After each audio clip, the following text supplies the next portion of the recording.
New year, new me. Or should we call it New Year, same old excuses? Keep watching to find out why.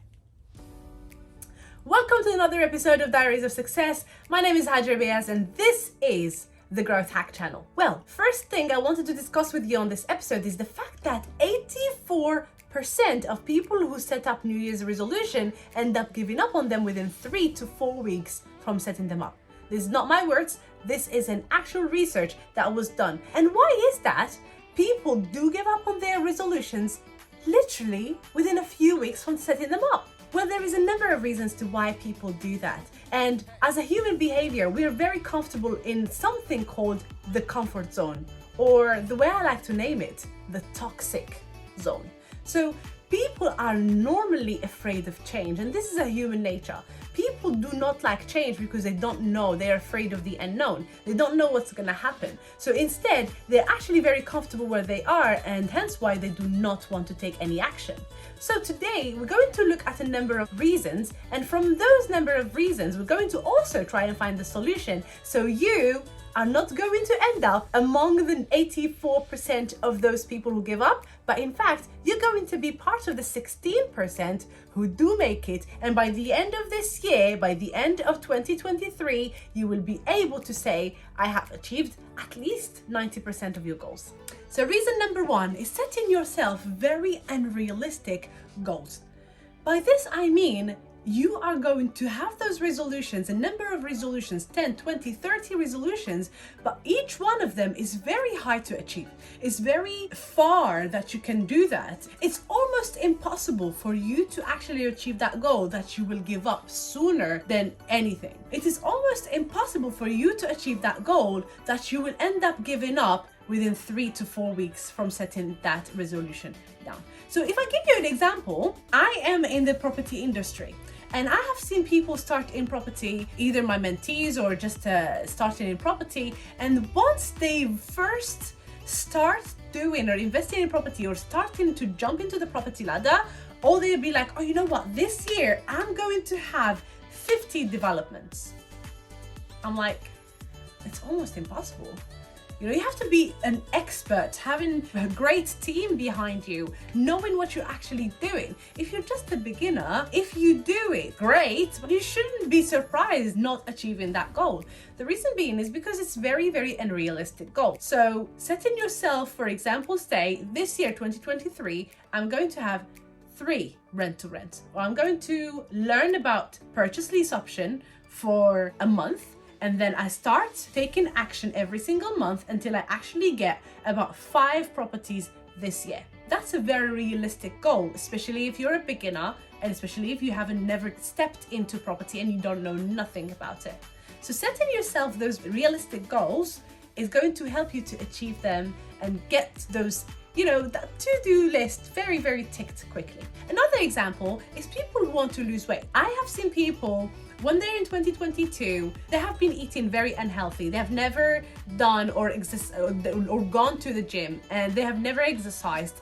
They're not eating properly. Their sleeping habits is, you know, messed up, but they actually want to change completely in 2023 and lose 30 kilograms. This is also a very unrealistic goal. So if you actually want to lose weight in 2023, you have to stop doing the habits you were doing in 2022 and change them by realistic and achievable goals. So for instance, okay, this year, I'm gonna start by eating healthy, drinking enough water, taking some long walks, having a run every now and then, going to the gym regularly. These are realistic goals that's going to help you achieve, you know, losing that 10, 20 kilograms throughout the year. But without having those little steps or those realistic goals, it's almost hardly impossible for you to achieve that big goal. I hope this helped you. And with this, we're gonna jump to point number 2. Point number 2 is actually having the lack of confidence in yourself, or which is what we call self-doubt.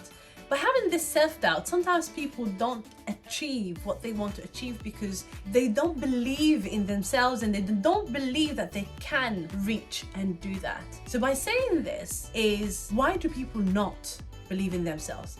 So looking back at their past experiences and that they realize they're having failures after failures after failures. So they're looking at the bad things that they have not achieved rather than the stuff that they could achieve. Every one of us, we tend to look at the worst things that we have not been able to accomplish. And by that, we trigger our emotions, and we start believing that we're not enough. And we start believing that we cannot achieve those. However, there's so many things that we might have not realized because we have been blinded by the things we have not been able to achieve. So you might have not realized that there was also so many things, probably double or triple the amount of things that we have not achieved, but instead of focusing on the positive, we ended up being focused on the negative ones. So how do I change my self-confidence? So I'm gonna have to change my perspective. My past doesn't dictate my future. It only helps me to change and rotate what I was doing and make sure that I'm not doing it again. So whatever habit or pattern led me not to achieve any results, I'm going to rotate that, I'm going to change it into having something that will actually bring me results. And also, the best thing for us to actually have a good self-confidence is by having someone who is going to help us do that. And this is what brings me to my point number 3, which is going to be accountability. So having an accountability partner or an accountability mentor or an accountability friend is very important. I am a victim of this because I have been working under the radar for quite a long time, and I have not been able, or maybe I would say I was afraid and scared to share my future goals or my resolutions or even my visions with someone who is actually the same area or doing the same thing as I'm doing, or even my partners or someone who is actually in my peer group or some of my friends. I just felt a little bit ashamed to share that. So what I started doing is I started sharing my vision with my mentors, with my friends. So I'm telling them what I'm doing. By like this, I'm not going to disappoint them because I've already put it out, right? I've already shared it with the world. And I'm also now sharing it with social media. I'm telling people, oh, this year I'm going to launch the podcast. This year I'm going to double up on my portfolio. This year I'm going to have such and such thing. Because I've put it out there, there's no turning back. There's no way that I'm not going to keep on my words.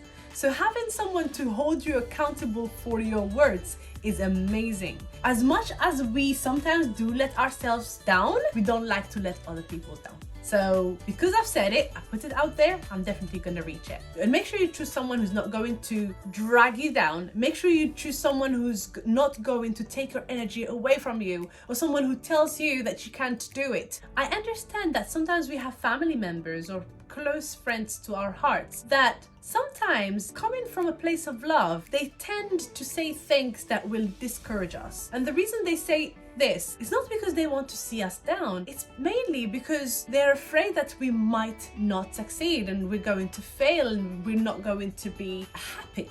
However, they're just trying to keep us comfortable, which is not what we want. We don't want the comfortable. We're not in the toxic zone anymore.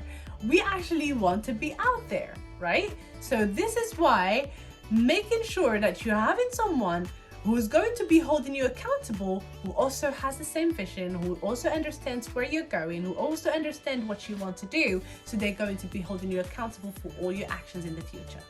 And what best than having a mentor who has already done what you're doing and have achieved what you're achieving, so that you can duplicate and leverage their expertise, leverage their knowledge, and do the exact same thing they've done. Point number 4. It's probably the most important point in this list, and it is planning. Having a clear plan of actions, having your 12 months actually drawn down, and having a vision board of how you're actually going to do it. Plan your years, have the 12 months, what's your actions throughout the months, and then you take 1 month, okay, how am I going to achieve this goal? It's going to be weekly, it has to be done weekly. So every week, I need to achieve such and such for me to be able to have my monthly target. And then once I have my monthly target, I'll have 12 monthly targets achieved. That means I have a successful year. So this is how successful people plan their year. Usually they also do it quarterly. So every quarter, they take out those 3 months and they set themselves the target for the next quarter. Have we achieved the first quarter targets? Have we achieved them? Perfect. Then we're gonna keep on doing the same thing for the second, the third, and fourth quarter. Have we not achieved the first quarter targets? Why haven't we? Should we revise our targets? Should we revise our resolutions? Should we check them again? What was the problem? What is the issue? I have a very good friend of mine, and she's also part of our business. And she said to me the other day, so Hajar, so what's our business plan? And I was like, yeah, I need to revisit that. And I showed it to her and she said, are you kidding me? This shouldn't be like this. And I was like, I was a bit embarrassed because that happened where I thought, yeah, I do have a business plan. I know what I'm doing. In fact, I probably was wrong. So we sat down, we drew a very good business plan. And then we've seen that 2022 has been a fantastic year just because we have had a great business plan in place. We're doing the same thing for 2023. We are setting up a great business plan throughout the whole year. Make sure our plans of actions are small, bite-sized actions, and we're working it backwards. So if we want to achieve £1 million, okay, what is going to be needed for us to achieve £1 million in this year? So we need every month at least, let's set the target for 100K every month, and that's doable. So for us to do 100K, how much do we need every single week? It's £25,000. That's actually very doable. See, so these are the kind of things that we need to look at in order to be able to make a year successful. So when you look at a £1 million, like, oh my God, that sounds like a lot. But if let's say, so if I look at £1 million, that sounds like quite a lot of money to be made in 1 year. However, if I worked it backward and I said to myself, all I need is 100K a month, worked it again backward and I said 25K a week, that's very achievable. A weekly target of 25K is very achievable and I'm gonna work towards that. So that's what I'm going to do. So work it backward, have really mini little steps that's going to let you achieve those results very, very quickly. Point number 5, if you have that business plan and you're trying to work towards it, it's very important, very crucial that you keep tracking and reviewing those actions every now and then. Making sure that you have achieved everything you said you will achieve, and then if they're not working, swap them for something else. Try something different. Don't give up. Just keep on going, but just try and achieving something else. Don't forget that the same end goal is still the same. The end goal is still the same. All that we're going to change is the little mini steps. So I don't have to change the whole thing. I will just have to change the way I'm trying to get there. So it's becoming a lot more simple. And as we said earlier, tracking those steps and tracking those achievable goals every quarter or at the end of every month, and having a board meeting or trying to have a meeting with your team, or just if it's a one-man band and you're just working by yourself, you can just sit down and just review what you have done in the past month. It's very easy to track and it's very easy to spot where you have gone wrong and where the issue has been happening. So just pinpoint those actions and make sure you catch up on them in the second month or the second day or the following week. Point number 5, which is also one thing that has pushed me and kept me going for all these years. I started investing in property in 2018 and I've realized that at some moments I have noticed that my momentum was down. And the reason why my momentum was down is because my reason why was not strong enough. So as cliche as it sounds, and as many times as you might have heard this, your reason why is so important for you to keep up doing the good work and to keep doing what you're doing. Remember the reason why you started this at the first place. Is it because you want to have a better lifestyle? Is it because you want to have more time with your children and loved ones? Is it because you want to travel the world, have nice cars, live in a better place? What is it that you started doing this at the first place? Is it because you want to help your parents? So every single one of us has a story. Every single one of us has a reason why deep down in our hearts and our souls we want to do better. We want to be a better version of ourselves. So what is it? Why is it that you want to do it? Wake up every morning, have it right there, right in front of you, and make sure you don't let that person or yourself down. And if you feel like having a weak moment, it's okay. It's just a moment. It's just an event. it's not gonna last. So do not let that little moment ruin your whole year, you ruin your whole month. And if you feel like you have failed, it's still okay. Failure is just an event, it's not a characteristic. Remember that. So stick around, push harder, and you'll definitely be better. I'm going to throw a little bonus here at the end. It's something that we see recently quite very often, which is instant gratification. Why do people want to have everything right now, right here? Everything. I want to have 2 million followers, or I want to have 3 million pounds this month. I want to achieve great results. I want to become an influencer right here, right now. People, we are living in a world where everything seems to be about now, that we forget it all comes down to actions. What have you done for you to be able to say it, I want it now? You have to still take those little steps. You have to enjoy the journey. You have to be able to say to yourself, I can wait because I'm doing great and I'll definitely achieve it by the time that it's meant to be mine. So make sure you write down the dates to when you want those things to actually happen. And it can't be now. So those many steps, whatever you're doing, enjoy the journey, enjoy the process. If you need to cry, cry. If you need to take a break, take a break. Make sure you don't burn out. Make sure you don't put a lot of pressure on yourself. Make sure you actually enjoy it. Have fun. This is a future that's dependent on you. This is a family. This is a helping community. This is yourself. This is your future that's dependent on you. So make sure you don't let yourself down. And if you need any help, do reach out to people who have already achieved something. So for instance, if you want to start in property, if you want to start in rent to rent, if you want to jump into the tourism industry and part of the Airbnb system and want to know how Airbnb works and how serviced accommodation or even HMO works, do reach out to me. We have sessions every week where we're actually teaching and mentoring people how to start with really as a beginner friendly strategy and how to do it from scratch. So do reach out, maybe we can be of a help to you.